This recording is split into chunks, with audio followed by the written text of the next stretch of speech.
what I believe so strongly is that our education system has served this country very well. But we're in the 21st century. We do need to reimagine it. We've got to get everybody to talk about it. But what I object to with the Bush administration is that it's always talking down. We need to have a collegial collaboration, and the teachers need to be at the table helping us figure out what the best way is to achieve our goals. I want to move on to the next question, but I want Senator Biden to weigh in because I know your wife is a teacher, so go ahead. Should an excellent teacher be given merit pay?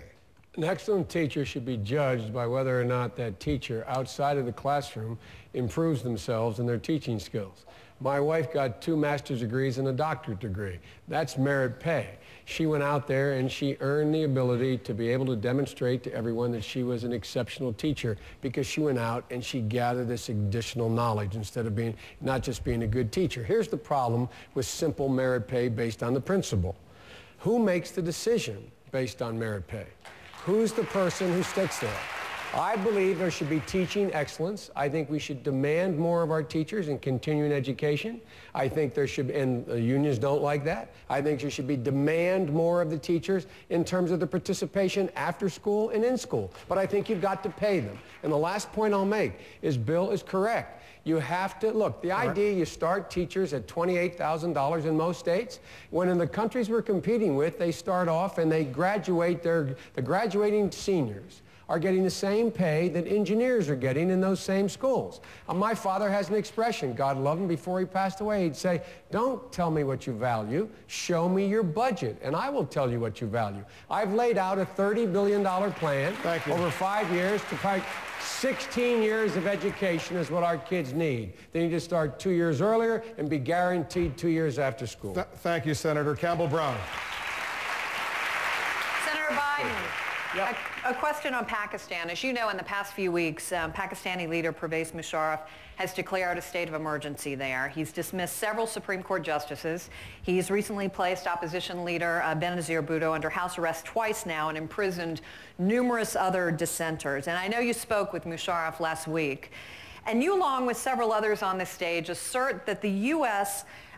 should maintain its current level of financial support for Pakistan. And my question is it your view that there are times when the security of the United States is more important than the way a key ally like Musharraf disregards freedom and disregards democracy? First of all, I do not think we should maintain the same aid we're giving. I have made it clear to Musharraf personally when he called me, and I've spoken personally to Bhutto. Before, I might add, the president spoke to either one of them.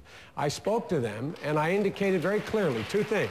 One, if he did not take off his uniform, if he did not hold fair and free elections by the middle of January, I would, on the floor of the Senate, move to take away the aid we're giving with regard to F-16s and P-3s.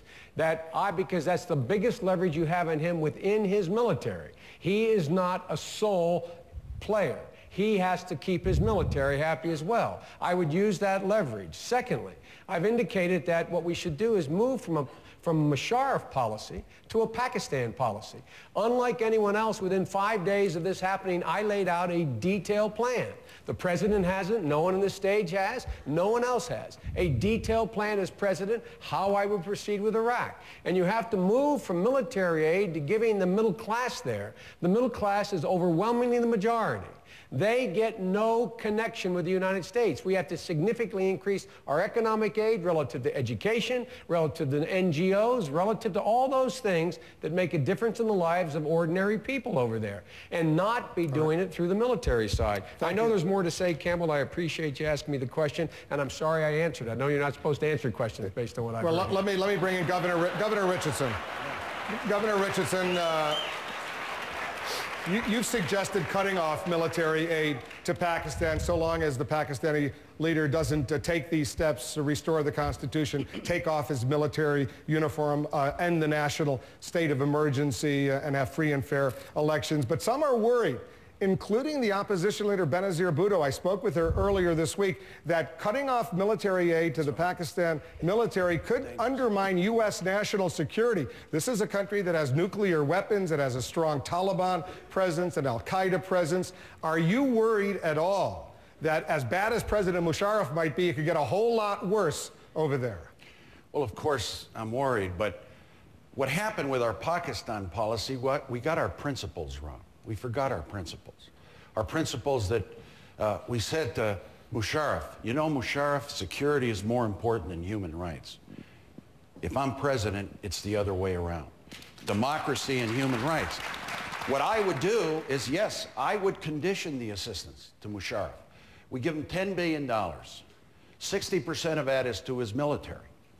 I would say, President Musharraf, unless you restore the Constitution, unless you have elections in January, unless you end a state of emergency, unless you allow Benazir Bhutto to run as a candidate, unless you put the Supreme Court back, and something else we forgot, he is supposed to go after terrorists on his border.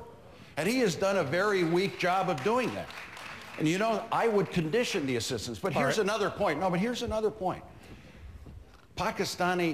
In Pakistan, in the politics of Pakistan, Islamic parties get maybe 15% of the vote. I mean, so this threat that, revolutionary elements are going to overtake him, if he has a fair election, and you take his party and Benazir Bhutto's party, and you get the military, I believe that moderate forces can win. So if we're on the side of democracy and human rights, and we're on the side of Musharraf having elections, then U.S. interests are preserved, and the Pakistani people have a democracy.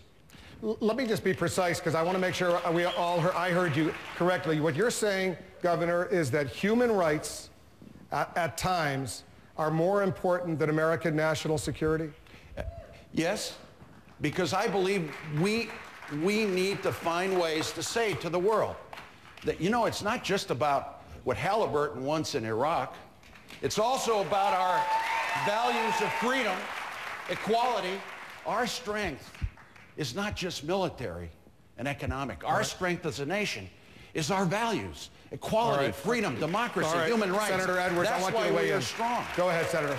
Well, I think, first of all, we have some basic goals that we need to be focused on with respect to Pakistan. One is to make sure that the extremists in northwest Pakistan are under control. Second, that we provide support for the democratic reformers.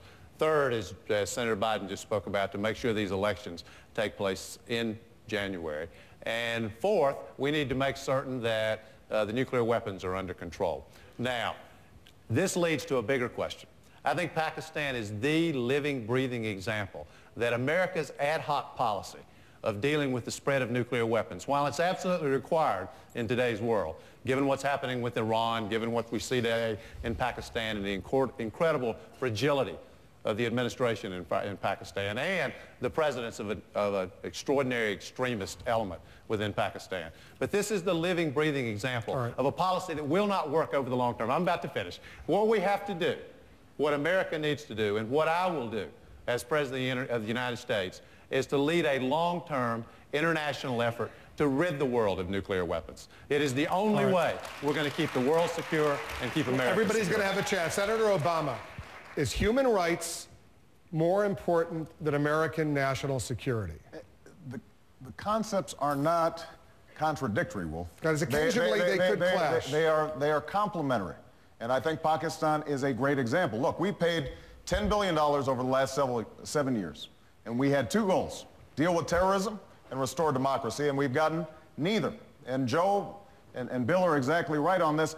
Pakistan's democracy would strengthen our battle against extremists. The more we see repression, the more there are no outlets for how people can express themselves and their aspirations, the worse off we're going to be. And the more anti-American sentiment there's going to be in the Middle East. We keep on making this mistake.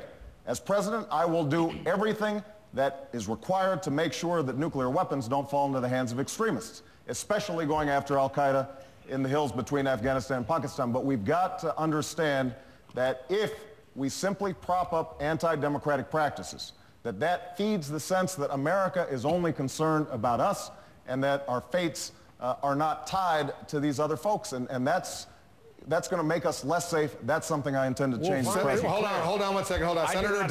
Senator Dodd, I want you to weigh in. What's more important when they clash, human rights versus national security? Well, first of all, I hope maybe other people find it as ironic as I do that have President Bush urging the Turks not